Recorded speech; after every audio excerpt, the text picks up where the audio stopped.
tata mama bandeko tozali kotombela bino bulani malamu ya émission oyo ya enseignement et ezali enseignement pour la édification ya peuple de Dieu eza édification pour la croissance chrétienne ya moto nyonso tokobondela nzambe tozali kozongisa matondo epai na yo tozali kopambola mpe kokumisa yo mpoza nzambe merci pour l'enseignement tika molimo na akamba biso asunga molimo na yo ateya biso ebandeli suka na kombo na Kristo Yesu o aza mokonzi tobonde bon tolobi amen.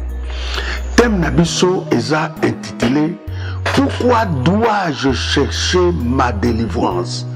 Pourquoi dois-je chercher ma délivrance? Pona nini nasengeli koluka bokangolami? Pona nini nasengeli koluka bokangolami? D'abord ezali na mot to makambo balobi délivrance. Délivrance en soi eza nini? Délivrance ezali délivrer, c'est-à-dire ko botola na makasi, ko joie na makasi. Délivrer c'est rendre la personne, rendre les choses libres, c'est-à-dire ko bimisa moto na kibombo azwa brosomi. Or na délivrance ezaka na deux forces. De force ezaka makasi yango nde ebimisaka, mais ce qui force oyo kobimiseza makasi te c'est un peu difficile. C'est pourquoi ekozala na biso malamu tolanda chapitre oyo malembe et tokodécouvrir makambo ebele. Alors eza mutuna mpona nini nasengeli koluka bokangolami na nga obi mpona nini nasengeli naluka nazwa bonsomi? Bible eza clair. Nzambe tango akeli biso na elilingi na ye, na image na ye, na forme na ye, pote awa na mokili tozala o babengi ba petit Dieu, banzambe ya mike. C'est pourquoi nous devons être libres.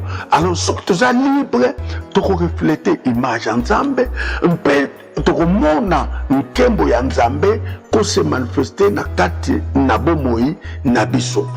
Nakotanga na mukanda na Matthieu chapitre 21 verset 1 à 9. Matthieu chapitre 21 du 1er au 9e verset. Nazana Louis II, la version Louis II. Natangi na kombo na Yesu. Lorsqu'ils s'approchèrent de Jérusalem et qu'il fit arriver à Bethphagée, vers la montagne des Oliviers, Jésus envoya deux disciples en leur disant: allez au village qui est devant vous. Vous trouverez aussitôt une ânesse attachée et un anneau avec elle. Détachez-les, amenez-les à moi. Si quelqu'un vous dit quelque chose, vous répondrez: le Seigneur en a besoin. Et à l'instant, ils les laissèrent aller. Or, ceci arriva afin que s'accomplisse ce qu'il avait été annoncé par le prophète. Dites à la fille de Sion: voici ton roi vient à toi, plein de douceur, et monté sur un âne. Sur un anneau, le petit d'une ânesse. Les disciples allèrent et firent ce que Jésus leur avait ordonné. Ils amenèrent l'ânesse et l'anneau, mirent sur eux leurs vêtements et les firent asseoir dessus. La plupart des gens de la foule entendirent leurs vêtements sur le chemin, d'autres coupaient de branches d'arbres et enjouissèrent la route. Ceux qui précédaient et ceux qui suivaient Jésus criaient: Hosanna au fils de David, béni soit celui qui vient au nom du Seigneur, Hosanna dans les lieux très hauts. Awa bazoko tekisa biso tokomi pembeni ya Pâques, ya fête ya Pâques. Tant comme il permet la fête à Pâques, il fallait y soit que dans Jérusalem pour na fêter, pour préparer fête à Pâques. Mais et ça dit que avant bakoma Yesu atindi baye kolina emi bale. Alors boke na mboko ezana liboso. Soki bokomi kuna bokuta mpunda na mwana mpunda bakangi bango singa bazawana. Alors soki bokomi wana bofungula mpunda na mwana mpunda boyelanga.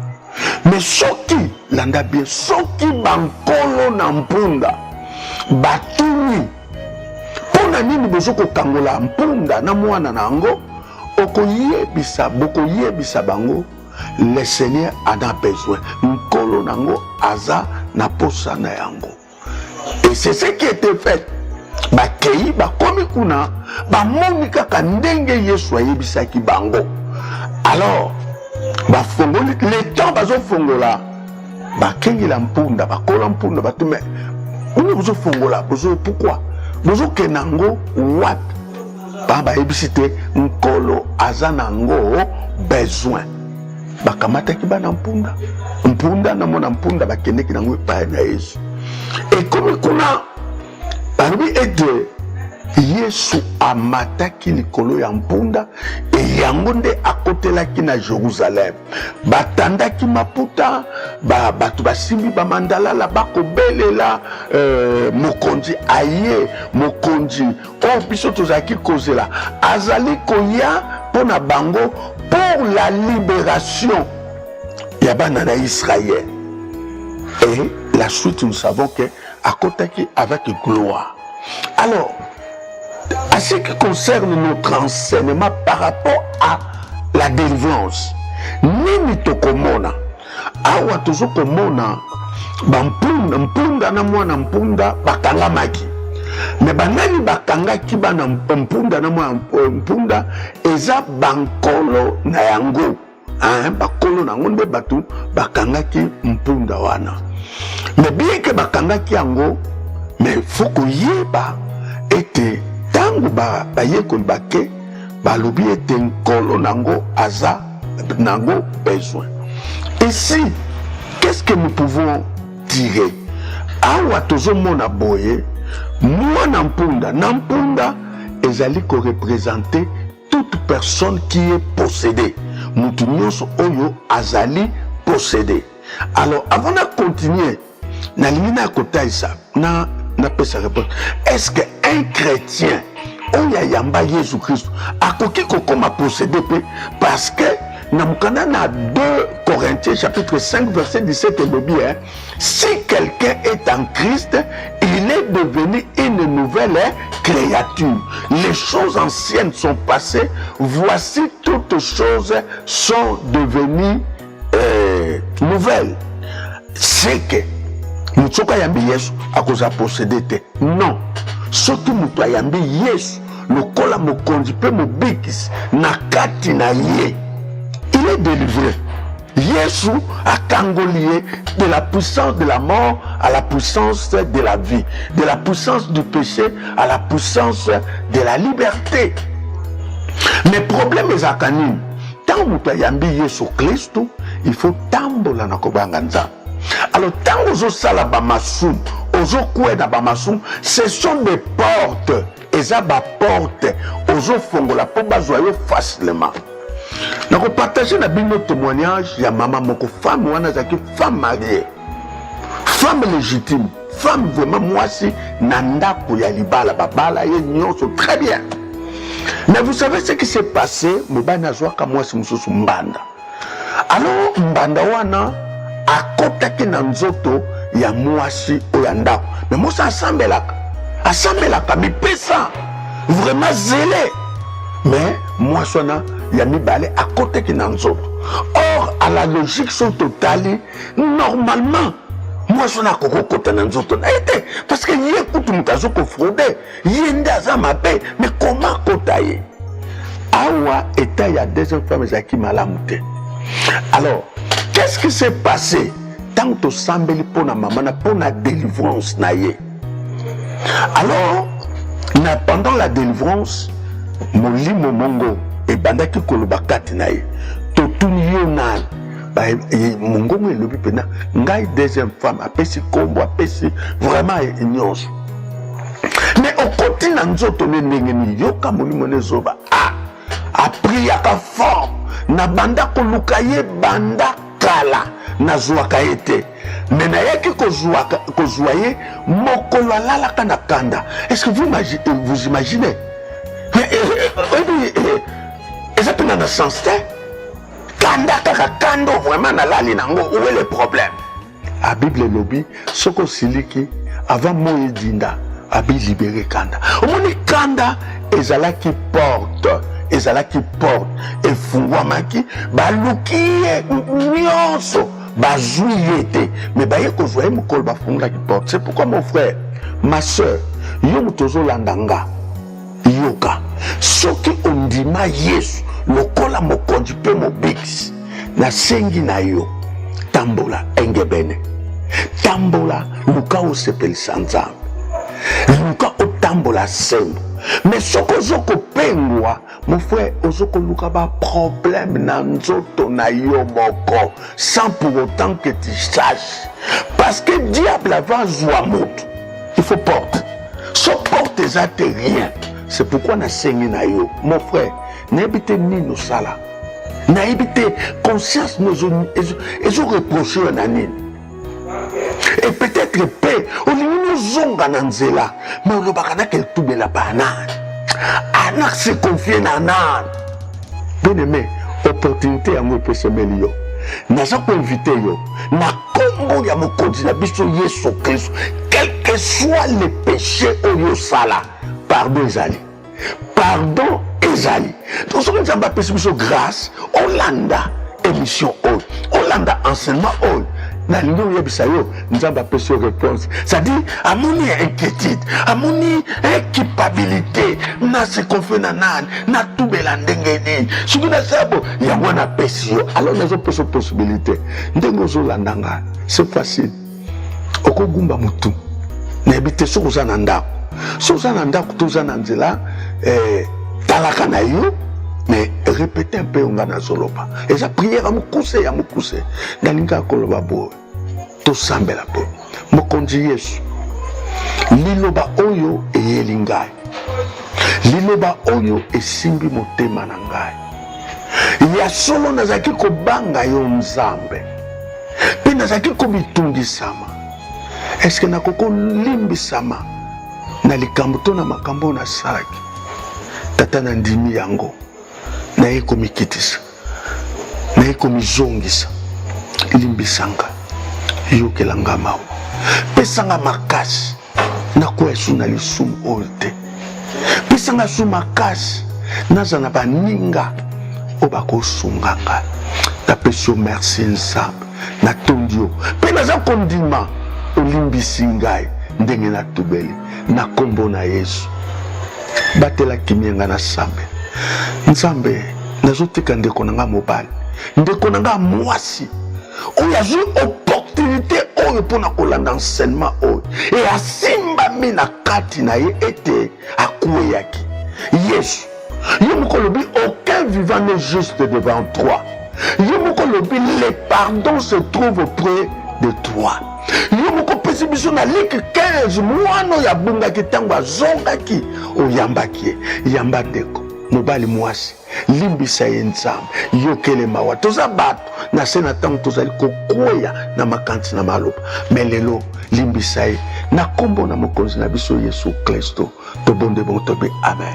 Nzambe alimbisi yo koza su na makanisi mosusu te nzambe alimbisi yo alors lokola nzambe alimbisi yo zwa engagement ya kozongela prière soki otikaki église mais luka ozongela soki oza na père spirituel luka okotana ya contact soki oza na père spirituel te sambela nzambe apesi yo père spirituel oyo akoki koencadre yo oyo abombaka mpe makambo ça c'était il faut aza na discrétion.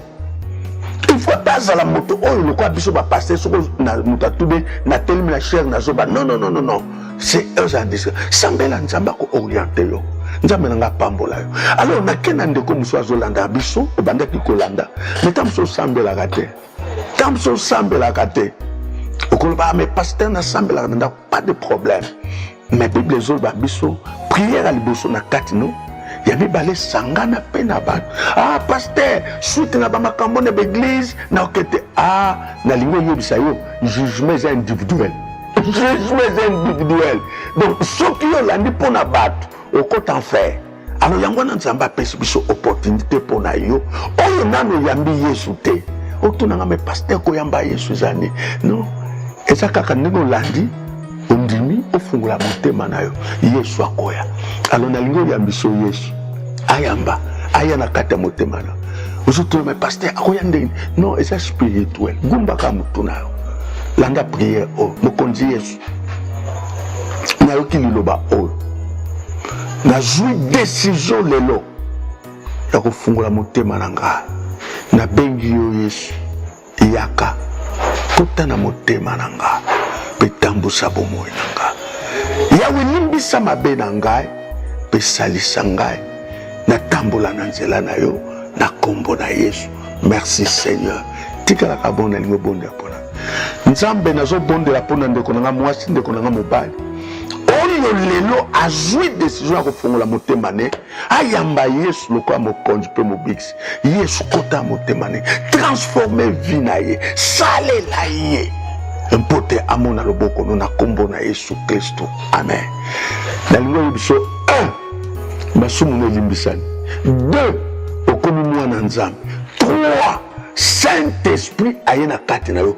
4 okomi na vie éternelle. Donc tu n'as pas so limitanga na ndako 1 Jean chapitre 5. 1 Jean chapitre 4 et 5 verset 11 à 13. Bah le Bible, celui qui a le Fils a la vie. Celui qui n'a pas le Fils n'a pas la vie. Donc tu as maintenant la vie. Alors qu'est-ce que tu vas faire maintenant? Et ça le corps au botami sika. Mutino soka botami na sika. Il faut abandonner ma belle après aller qui na poto tia kokoma na sambela. Nzamba l'action église. Alors église au bazo te ya Yesu. Église au Yesu aza au centre. Église au le pasteur aza vedette te. Kuna il faut Yesu. N'est pas bazo pe sa parole. Nde kuna luka oza contact o bana pe ko sambela e ko zala malam pesa li pamboli. Nzamba nga pambola yo. Na yebi ke boze pele buyambi Yesu Kristo.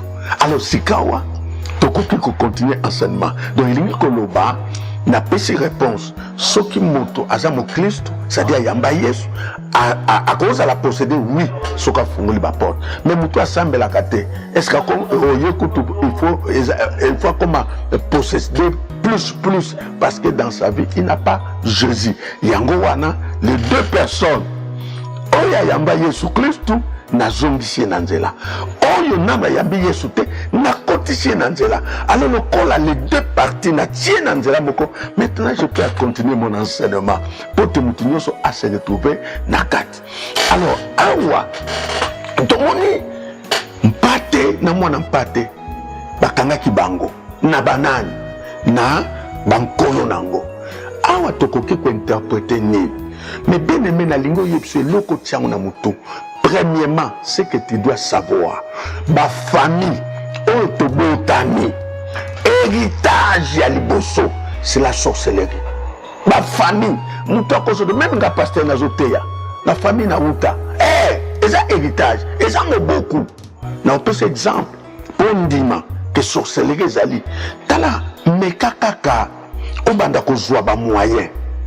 Okomona batu bakobanda koye bele mais soko bambami kaka batono lesek bakomoseka on comprendre. Donc bien aimé beaucoup ya liboso on a ba famille touti c'est la sorcellerie. Après la sorcellerie c'est la vie de l'imitation. Mais kako observer ndenge nazoteya yo mais kako tala vie ndenge bandaki na lelo. Mais quand on évalue, on a 5 personnes. Botala nana a tombé le moutou. Tala oya tombé le moutou. Aujourd'hui, on bamba. C'est-à-dire que botami na héritage, on a banda bien, mais quelque part, on a clap, et kangi, et kati. Et finalement, c'est quoi? Et vous vous retrouvez tous, sur vos 5, vous avez presque le même langage. Ok, non, ça ne va pas. C'est pourquoi, première délivrance, il faut le canaillot. Traitement et fondement. Traitement et fondement. Moussissa au botama. Nous enseignement avec le temps pour sango. Et ça intitulé la dureté et la stabilité d'une maison dépendent de la fondation.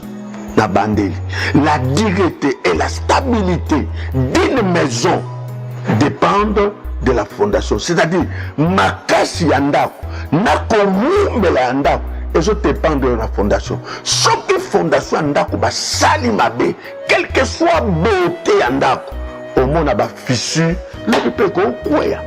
Alors, na lingua yebiso biso nyonso. Tout ça la fondation. Nous sortons de quelque part. Alors, fondement, il y a mabe. La conséquence, c'est Ali. La conséquence, c'est Ali.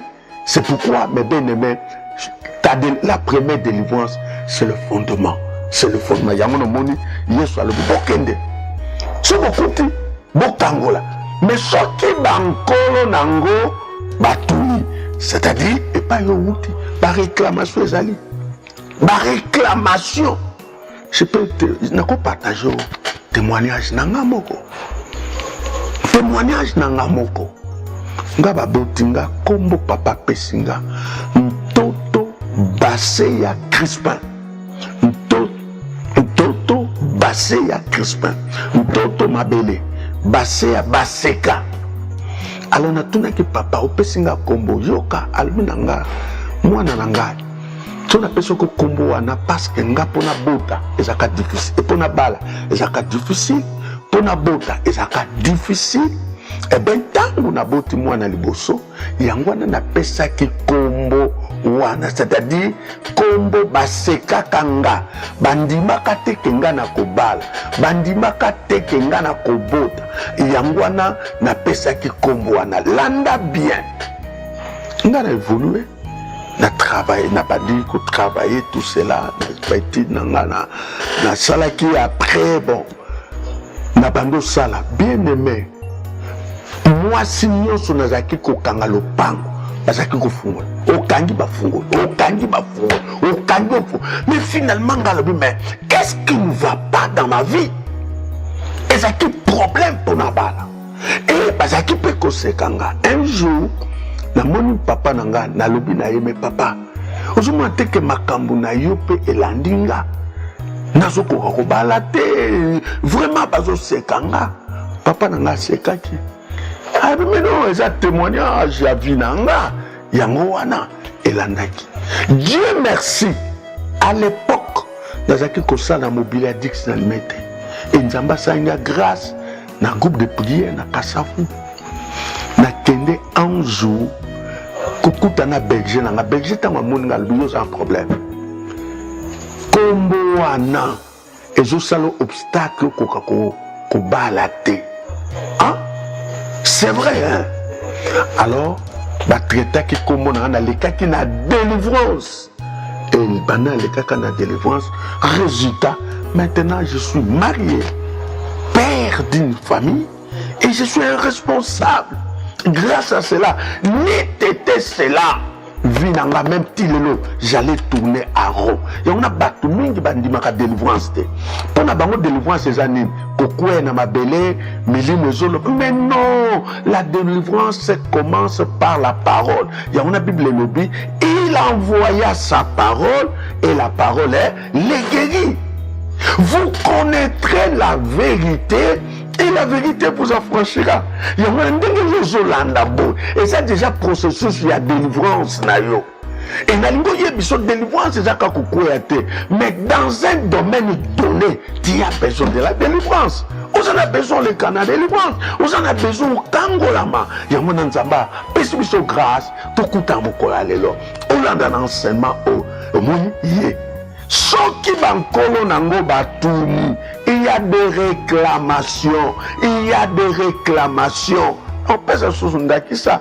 On peut se souvenir ça pour la bonne compréhension. Il y a Tata Mokwasa na Lupango. aza locataire azo fouté là bon tant azo fouté là banane bazou moyen basombele lupango mais pas à qui ko fouté aza na ba litige ya ba loyer. C'est pourquoi quand nous venons en Christ nous faisons une bonne chose, c'est bien, mais nous devons régler les litiges. Il y a un réclamation et ils toujours traitement. Il y a un albi. Soki boke bokuti yango mwana mpunda na ye mpunda bakanga awa mpunda ya mwasi na mwana mpunda ne ya mwasi. Donc les deux baza ya kokangama. Tu peux être possédé au kangama na famille. Hein, famille za kokangama et yo moko pe okoki kozala pe ya kokangama. Donc tu as besoin de la délivrance. Alors tant batuniye les billes besoin font l'amponda ponani balobi le Seigneur en a besoin. C'est pour te dire mon frère ma soeur ndenge yo zwami lelo olanda biso nzamba za besoin na yo. Nzamba a besoin de yo, akangola yo na domaine moko. Okoza na langage mabe, tu as besoin de la délivrance. Maboko no esimba kambongo, tu as besoin de la délivrance. Oza kaka kanda kanda aussi, mais on a besoin de la délivrance. Olingi comme na moacité, mais on a besoin de la délivrance.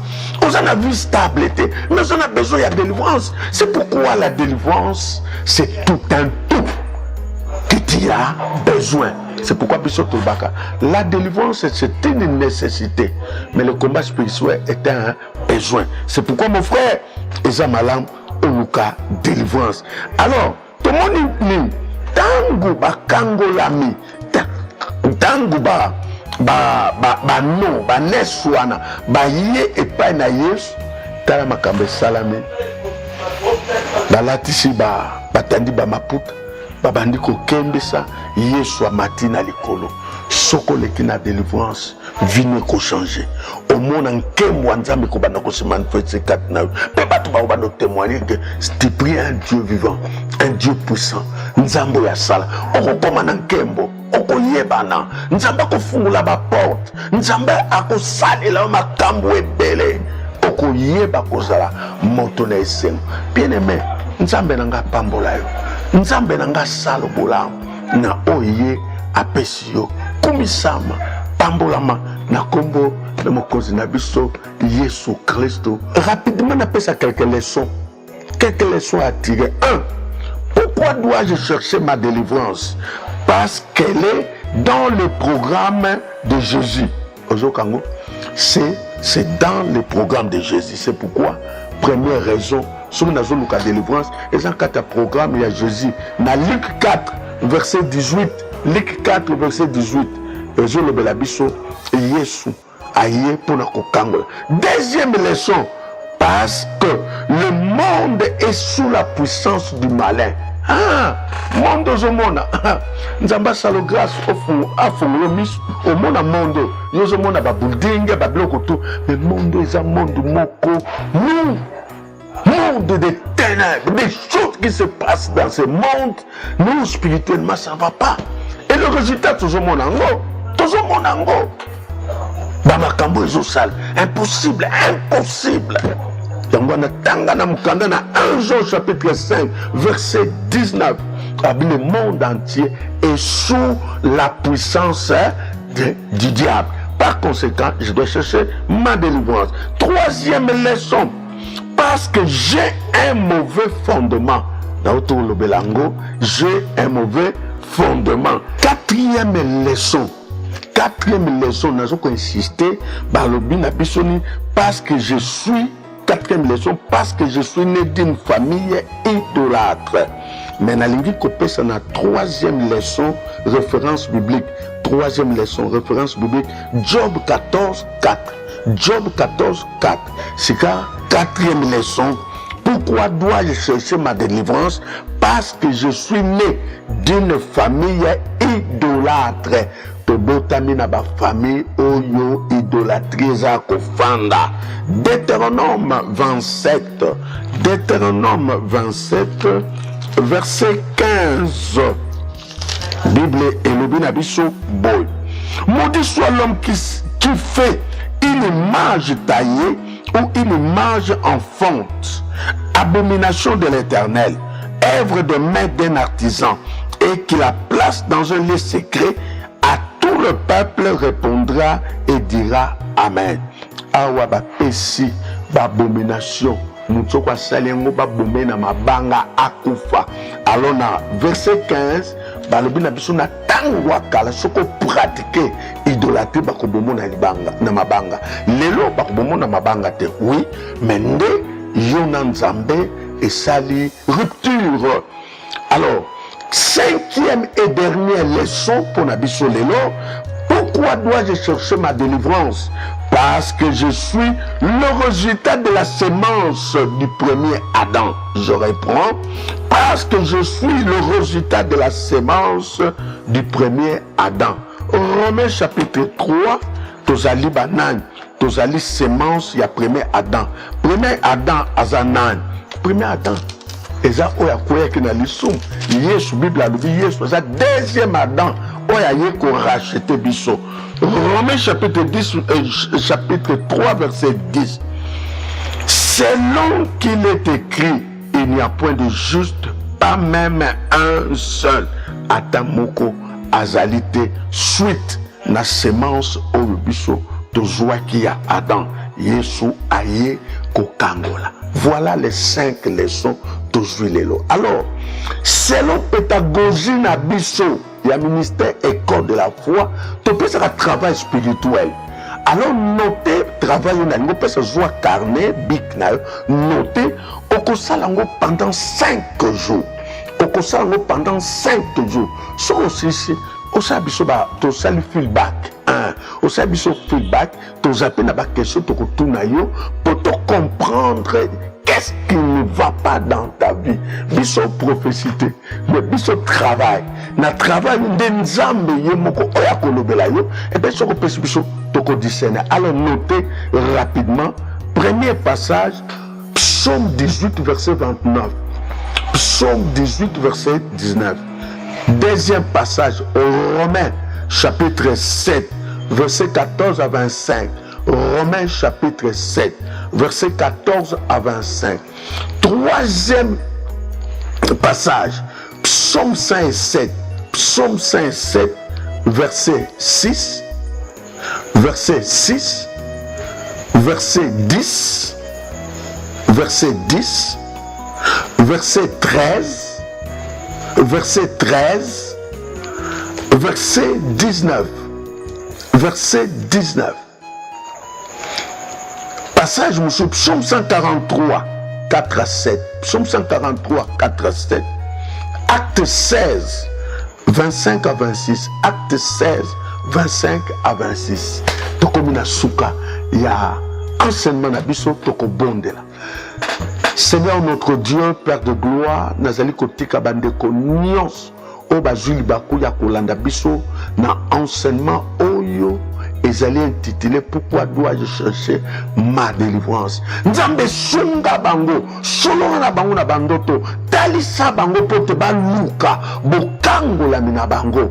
Pe loboko na yo emonisa malikolo na bango ndenge bampundo bafungolaki bango tango bakomi epai na Yesu bazwaki nkemo batandelaki bango maputa bayembelaki Yesu nzembo me gloire wana pe bampunda bazwaki yango. Nzambe ndenge moko mpona bandeko balandi biso na kombo na Yesu Kristo tobondeli bongo tolobi amen.